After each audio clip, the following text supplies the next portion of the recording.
Que la bénédiction de Dieu le Père, Créateur de toute la famille, soit sur vous. Que la grâce de notre Seigneur Jésus-Christ, premier-né parmi de nombreux frères, soit aussi sur vous. Que la communion du Saint-Esprit, le Consolateur qui unit les cœurs, soit avec vous et toute votre famille. Que la paix du ciel descende sur votre foyer en ce moment précis. Qu'elle enveloppe chaque pièce, chaque cœur et chaque vie, tel un manteau sacré de lumière et de protection. Sentez, par la foi, le sceau de l'amour divin marqué sur votre porte. C'est le signe que cette maison et cette famille appartiennent au Seigneur. Nous nous unissons maintenant en un seul esprit et un seul cœur. Nous entrons ainsi dans la salle du trône de la grâce. Avec l'autorité qui nous a été donnée au nom qui est au-dessus de tout nom, le nom de Jésus, nous nous levons par la foi comme gardiens spirituels de nos foyers. Nous déclarons que toute arme forgée contre votre famille ne prospérera pas. Au nom de Jésus, nous réprimandons et lions l'esprit de division. Nous lions aussi l'esprit de discorde, de colère, d'amertume et de manque de pardon. Nous brisons maintenant le pouvoir de toute parole de malédiction. Celle-ci fut lancée contre votre mariage, vos enfants et vos finances. Nous annulons toute sentence d'échec, de divorce, de rébellion et de maladie. Par le pouvoir du sang de Jésus, nous brisons les chaînes des malédictions générationnelles. Nous brisons également les dépendances, les traumatismes et les forteresses. Ces chaînes et forteresses se sont transmises de père en fils. Nous déclarons que votre famille n'est pas destinée à l'échec, mais à la victoire. Nous ordonnons que l'esprit de désunion et de confusion quitte votre maison maintenant. Nous proclamons que le Roi de gloire, Jésus-Christ, entre avec sa providence. Il entre aussi avec sa guérison et sa paix. Nous couvrons chaque membre de votre famille avec le sang rédempteur de Christ. Cela inclut le plus âgé et le bébé encore dans le ventre. Que ce sang soit un mur de feu autour de vous, vous protégeant. Il vous protège de toute attaque de l'ennemi, des accidents et des maladies. Il vous garde aussi de toute flèche du malin. Nous déclarons que votre maison est un territoire saint. C'est un oasis de paix, un lieu de refuge et un phare d'espérance. Tout cela est au nom puissant de Jésus. Maintenant, respirez profondément. Calmez votre cœur et permettez à la parole de Dieu de parler. Laissez-la s'exprimer plus fort que le bruit de vos préoccupations. Je souhaite vous inviter à explorer avec moi l'une des histoires les plus belles et puissantes. C'est une histoire sur la famille, l'amour et la restauration jamais racontée. C'est l'histoire que nous trouvons dans l'évangile de Luc, chapitre 15. Elle est connue comme la parabole du fils prodigue. Je préfère l'appeler la parabole du Père miséricordieux. Imaginez la scène. Un père, un homme de bien, avait 2 fils. Le plus jeune, impatient et poussé par un désir d'indépendance égoïste, approche son père. Il lui fait une demande qui, dans cette culture, équivalait à souhaiter sa mort. Il dit « Père, donne-moi la part de l'héritage qui me revient. » Pouvez-vous sentir la douleur dans le cœur de ce père? Il ne s'agissait pas seulement d'argent. C'était un rejet profond. C'était le fils qui disait « Pour moi, tu es déjà mort. Je veux ce qui est à moi et je veux vivre ma vie loin de toi. » Le Père, dans un acte d'amour incompréhensible, respecte notre liberté. Même quand elle nous éloigne, il divise ses biens et lui donne sa part. Le jeune homme part pour une terre lointaine. Là, loin des yeux et des valeurs de son père, il gaspille tout. Le mot utilisé est dissolument, c'est-à-dire de manière imprudente. Il a agi de façon sauvage, sans penser au lendemain. La liberté qu'il avait tant cherchée s'est transformée en esclavage. Les amis achetés par l'argent ont disparu lorsque les ressources sont épuisées. Alors, une grande famine s'abat sur cette terre. Celui qui vivait auparavant dans le confort de la maison paternelle a maintenant faim. Sa dégradation atteint le point le plus bas. Lui, un jeune juif, finit par s'occuper de porcs, les animaux les plus impurs. Il aurait même souhaité manger la nourriture qu'on leur donnait. Pouvez-vous imaginer l'odeur, l'humiliation et le vide profond dans ce cœur? C'était le fond du gouffre. Mais c'est au fond du gouffre que la grâce trouve une brèche pour entrer. La Bible dit qu'à ce moment-là, il rentra en lui-même. Il se souvint de la maison de son père. Il se rappela que même les serviteurs de son père avaient du pain en abondance. Pendant ce temps, lui, le fils, périssait de faim. Dans cet instant de lucidité, il prend la décision la plus importante de sa vie. Il dit « Je me lèverai et j'irai vers mon père ». Il prépare un discours, celui de quelqu'un qui se sent indigne. Il dit « Père, j'ai péché contre le ciel et devant toi.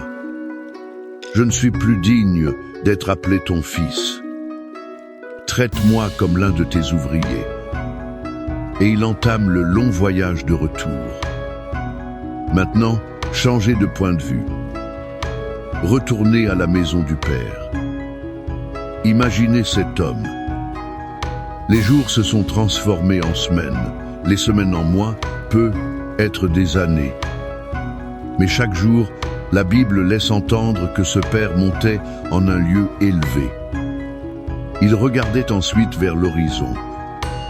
Son cœur de père n'a jamais abandonné. Il n'attendait pas avec un sermon ou une liste d'erreurs. Il n'attendait pas avec un « je te l'avais dit ». Il attendait avec un cœur plein de nostalgie et de miséricorde. C'était un amour qui ne s'était jamais éteint. Puis, un jour, il aperçoit une silhouette au loin. Sale, maigre et chancelante.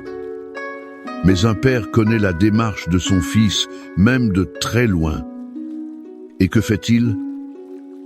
La Bible dit quelque chose d'extraordinaire. Alors qu'il était encore loin, son père le vit et fut ému de profonde compassion. Il courut, se jeta à son cou et l'embrassa. Le père courut. Dans cette culture, un homme âgé et respecté ne courait pas. C'était considéré comme indigne. Mais l'amour de ce père était au-dessus de sa dignité et de son orgueil. Il était également au-dessus de tout protocole. Il court pour couvrir la honte de son fils. Il ne le laisse même pas terminer son discours répété.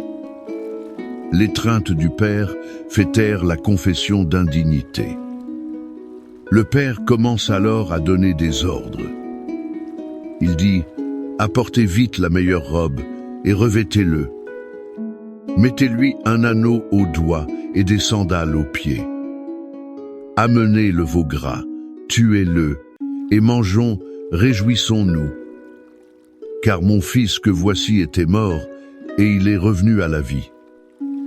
Il était perdu et il est retrouvé. » La robe a restauré son honneur. L'anneau a restauré son autorité et son identité de fils. Les sandales ont restauré sa condition d'homme libre. Car seuls les esclaves marchaient pieds nus. La fête était la célébration publique de la restauration complète. Qu'est-ce que cette histoire enseigne à votre famille aujourd'hui? Premièrement, elle révèle le cœur de Dieu, notre Père céleste. L'amour de Dieu pour vous et les vôtres ne dépend pas de votre performance. Même quand un enfant s'égare, même quand un conjoint se trompe, le cœur du Père Céleste continue de brûler d'amour et de nostalgie. Il regarde constamment vers l'horizon de votre vie. Il attend le plus petit signe de retour. Il n'y a pas d'erreur, pas de péché, pas de distance. Rien ne peut annuler son amour pour vous. Embrassez cette vérité. Deuxièmement, cette histoire crie qu'il y a toujours un chemin de retour à la maison. Peut être que vous qui m'écoutez êtes le fils prodigue. Vous vous êtes éloigné, vous avez gaspillé les bénédictions.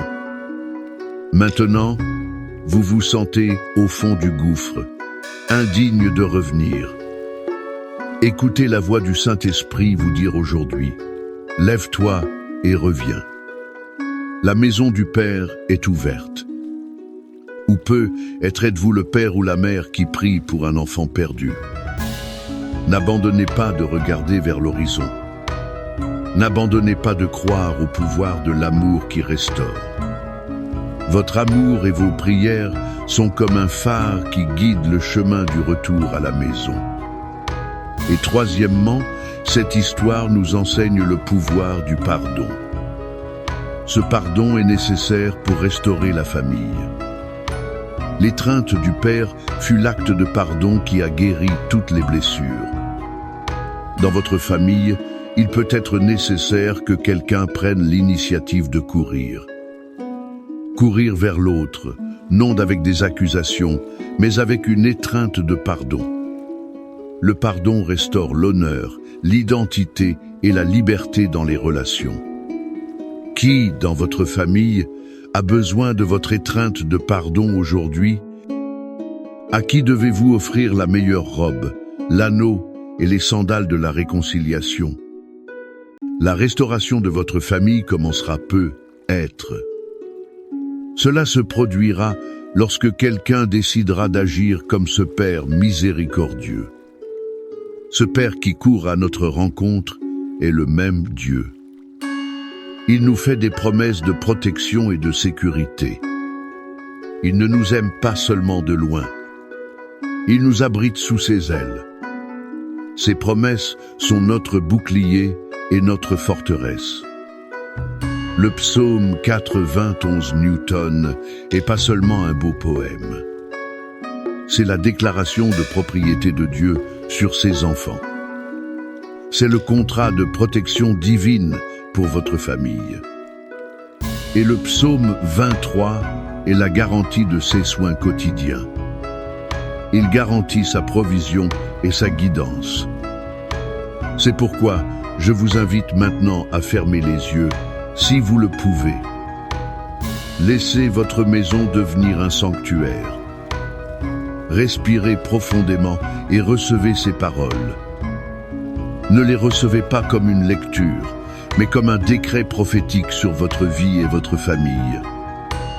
Recevez-les comme l'étreinte du Père.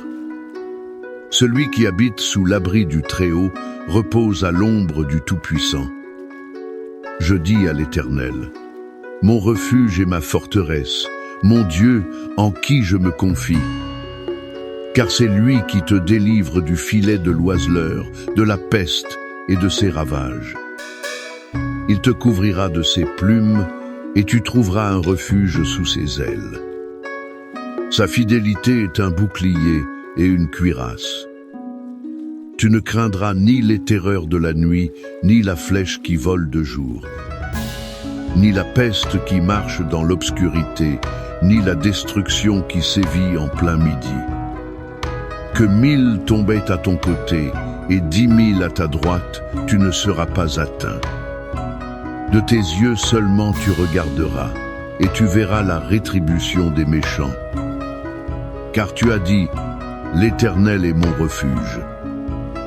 Tu as fait du Très-Haut ta demeure. Aucun mal ne t'arrivera, aucun fléau n'approchera de ta tente. Car il donnera ordre à ses anges de te garder dans toutes tes voies. Ils te porteront sur les mains, de peur que ton pied ne heurte une pierre. Tu marcheras sur le lion et sur l'aspic, tu fouleras le lionceau et le serpent. Puisqu'il m'aime, je le délivrerai, je le protégerai, car il connaît mon nom. Il m'invoquera, et je lui répondrai, je serai avec lui dans la détresse. Je le délivrerai, et je le glorifierai. Je le rassasierai de longs jours, et je lui ferai voir mon salut. Père bien-aimé, à la lumière de ta parole puissante, nous nous présentons à toi. Comme le Père du Fils prodigue, ton cœur aspire à la restauration des familles. C'est pourquoi nous prions maintenant pour chaque famille qui écoute cette prière. Nous prions en premier lieu pour les fils et filles loin de chez eux. Ceux-ci sont dans une terre lointaine, gaspillant leur vie. Père, qu'en ce moment, où qu'ils soient, ils puissent rentrer en eux-mêmes. Rappelle-leur l'amour du foyer et la sécurité de tes bras. Envoie ton Saint-Esprit pour les convaincre du péché. Crée en eux une nostalgie insupportable de ta maison.